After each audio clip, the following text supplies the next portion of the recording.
ALISHA and Wes Briscoe. Hawk Hogan, you didn't answer my phone calls for 2 years. Did you forget something, Hogan? Hawk Hogan. Alright, it's the Hawk Hogan Show, episode 7. Every year's biggest loser. 2002, David Young. He lost 100% of his 6 matches. God, that was terrible. Before Eric Young, there was David. He looked like the biggest indie geek possible with his bald head and sleep-inducing offense. He was completely useless, but before TNA started working with NWA, he was kind of a big deal in NWA, so I guess they felt sorry for him and were giving him some time in TNA. Well, they shouldn't have bothered. He was kind of stocky but kind of chubby at the same time. You know, one of those people. He looked like a taxi driver, basically. There was also Jose and Joel Maximon. Brothers. They lost 80% of their 16 matches. Had to look up who they were, to be honest, but now I remember who they are. They were the SATs, the Spanish announce team. They were the cousins of Amazing Red and Zelina Vega. Sadly, they didn't have their talent. Maybe they should have stuck to being on the Spanish announce team rather than wrestling, because they were woeful. 2003, Mike Sanders. There wasn't really a good pick to make for 2003, as there were just so many wrestlers who were job guys that year. People coming in and out the company every 10 seconds, so I'm not going to count all of them. Shark Boy technically had the worst record of the year, but I like Shark Boy, and nobody wants to hear me rip on him, so he can shove it. Mike Sanders lost 20 of his 28 matches, so he was a pretty big loser that year.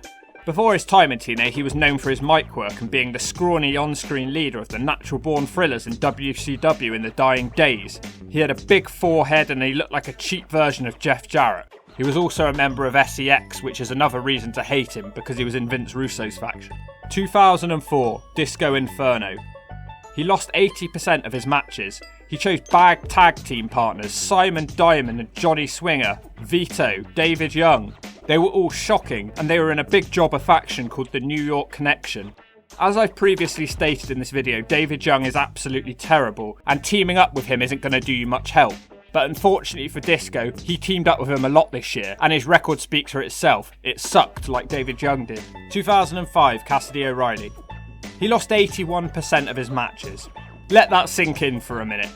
In early TNA, he was in a tag team with Chase Stevens called the Hot Shots, whose gimmick was squeezing their dicks to the crowd, and it didn't get much better for them.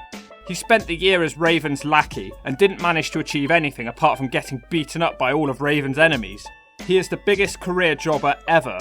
You will see a trend on this list. Being a lackey will never get you over, and as history has revealed, Raven certainly doesn't give 2 squirts of piss about his lackeys. 2006, KAZARIAIAN. Although you could just include the whole of Serotonin, because all of them lost over 88% of their matches.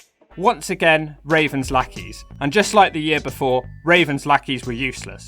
The Serotonin faction had a motto that went something along the lines of, victories do not matter, they are more interested in causing mental anguish. Well, that speaks for itself, because they lost all their matches and then hit each other with kendo sticks like complete idiots. In contrast, Raven won 61% of his matches, so I guess good for him. Also, Scott Steiner lost 88.9% of his matches, but he only had 9 of them. But we all know that he only lost those matches because of the fat asses he had to wrestle. 2007, Jimmy Rave. Jimmy Rave lost 94.1% of his matches. He joined TNA in the middle of the year, and Christy Hemme brought him and Lance Hoyt together to form the Rock and Rave Infection. All they did was job to the more successful tag teams. He was also thrown into the X Division as a jobber. If you can't remember who he was basically the small member of the Rock and Rave Infection. And that's all he's remembered for, ironically, being small and forgettable. Talking of the Rock and Rave Infection, it's 2008, and the winner is, congratulations, Lance Hoyt.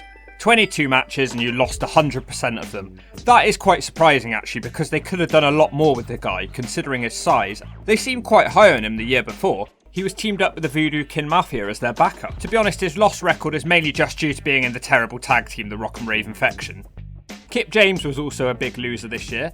Had 23 matches and lost 95.7% of them. But he isn't the biggest loser this year, because he is the next year. 2009 Kip James / Cute Kip.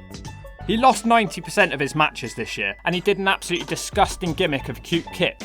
It was basically the Mr. Ass from the Attitude Era, but even more effeminate. He was the beautiful people's manager. He basically thought he was a woman and wore embarrassing clothes on the screen. He got beaten by everybody, nobody could take him seriously anymore, and he completely devalued himself here.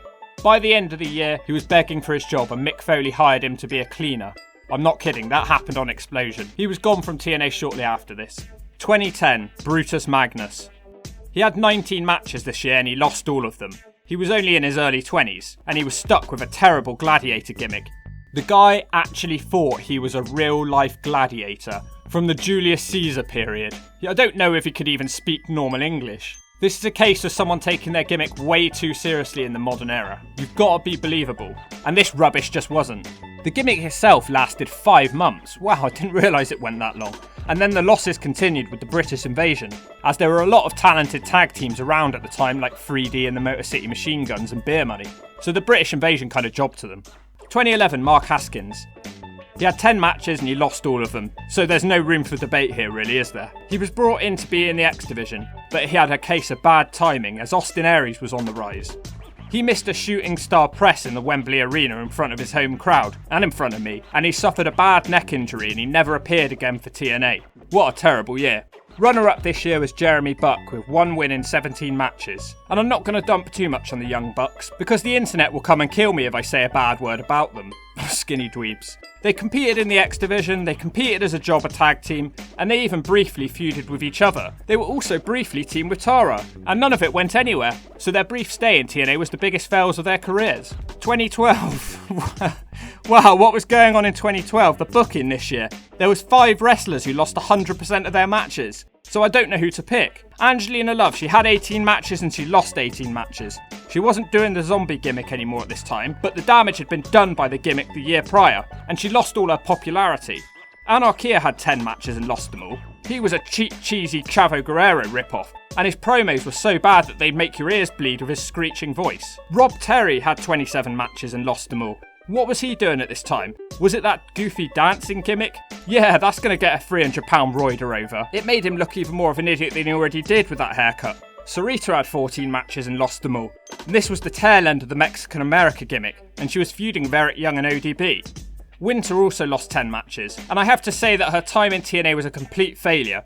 She was as stiff as a corpse in the ring. That's why you don't hire WWE women from this era, because the TNA women were already better than them, so it was a complete downgrade. And her run killed Angelina Love's gimmick as well. Zombie morons. 2013, Joey Ryan.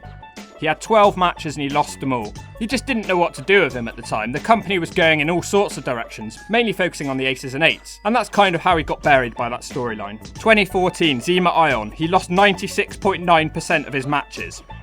But he wasn't Zema Ion at this time, he was DJ Z. And this was the worst gimmick ever. He was the DJ for the Bromans, and he just sat on the outside of the ring screaming into the mic every time they hit a move. It was a completely obnoxious goofball gimmick. I don't know why he wasn't wrestling as much around this time as well, because the year before he did really well. 2015, Sanada. 8 matches, lost them all. All of his amazing work from the year before was undone, just like Zema Ion, and I'm sure Sanada would prefer that you remember his time as the X Division champion from the year earlier, rather than being in the Revolution with a group of failed wrestlers with bad gimmicks. 2016, Aiden O'Shea. He lost all 6 of his matches. He was meant to be Billy Corgan's enforcer, but why would you hire this loser? Maybe all those cigars he smoked destroyed his stamina, because all he did was sit outside Billy Corgan's office door smoking. Also, Marche Rocket was bad. He lost 9 out of 10 of his matches and came into TNA looking overweight, and was put in the X Division for some reason. He just didn't fit in. The commentary kept hyping up how good he was, but he just kept losing. 2017, Mario Bakara. He had 12 matches and he lost them all. He was teaming with Falabar, an obese midget who was actually pretty entertaining. But Bakara did nothing apart from dress as the Croatian flag, and he was completely bland and boring in the ring. He showed no personality, so good riddance. 2018, Casey Spinelli. She had 6 matches and she lost them all. Kinda came out of nowhere and was just a jobber in the Knockouts division. TNA had so many non-contracted wrestlers around this time, it's hard to decide who was actually there for the long term. 2019, Alicia Edwards. 8 matches and lost 7 of them. She is Eddie Edwards' wife. I'm sorry, but she's 5 foot tall. I'm not exaggerating. Some people say that to insult someone. No, she actually is 5 foot tall. You have to draw the line somewhere. 5 foot is just too unbelievable. She could never beat anyone up. And to be fair, she didn't, so TNA kept the believability alive. Also, the Oi Oi Oi guy lost 10 out of 12 of his matches, but I'm not sure if he's doing that gimmick still because it didn't work for him. And finally, 2012. Johnny Swinger currently holds the biggest loser record as he's lost 9 out of 10 of his matches. Nobody cared about Diamond and Swinger in the early days of TNA, nobody cared about Swinger in WWE, and nobody cares now.